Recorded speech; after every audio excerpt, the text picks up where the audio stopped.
जी हाँ दोस्तों, हर साल की भांति इस साल भी नवयुवक छठ पूजा समिति आप सभी का हार्दिक अभिनंदन करती है और करती रहेगी। समर्पण रिकॉर्डिंग स्टूडियो खगड़िया। तोरा पूजा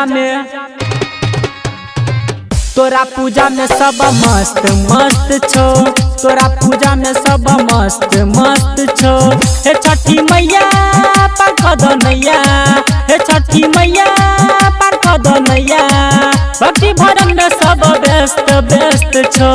तोरा पूजा में प्रेजेंटेड बाय आदिदेव म्यूजिक। तोरा पूजा में सब मस्त मस्त छो, तोरा पूजा में सब मस्त मस्त छो, तोरा पूजा में सब मस्त मस्त छो।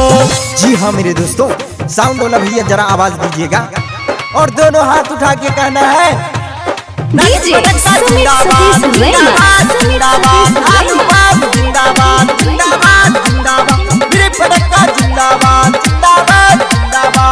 एक जगहिया जुटल गाँव सारा, देखे में लागे छै गजब है नजारा। आगे बाबू छठ घाट कर करे छयर जीते बटिया हो तोरा, छयर गहो के पानी में खारा। अंधन के धन दो दे, कोरिया के तन दो दे, सबके तू दुख हर के सुखी संपन्न को दे।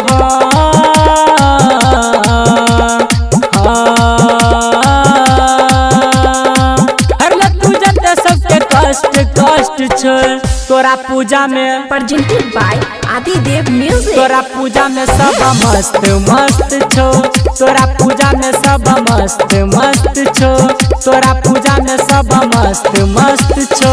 हाँ तो एक आवश्यक सूचना, ऊपर बिजली का नंगा तार है, कृपया करके डाला थोड़ा नीचे से ही लेके चले। डीजे सुमित सतीश रैना।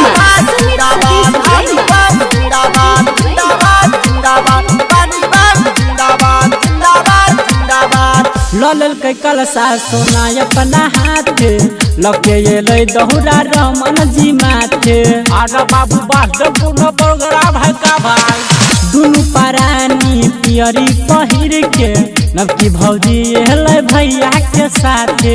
सब पूजा पाठ करे घिउ के दिरा जरे, छठ पर्व हो छै सबके हो घरे घरे।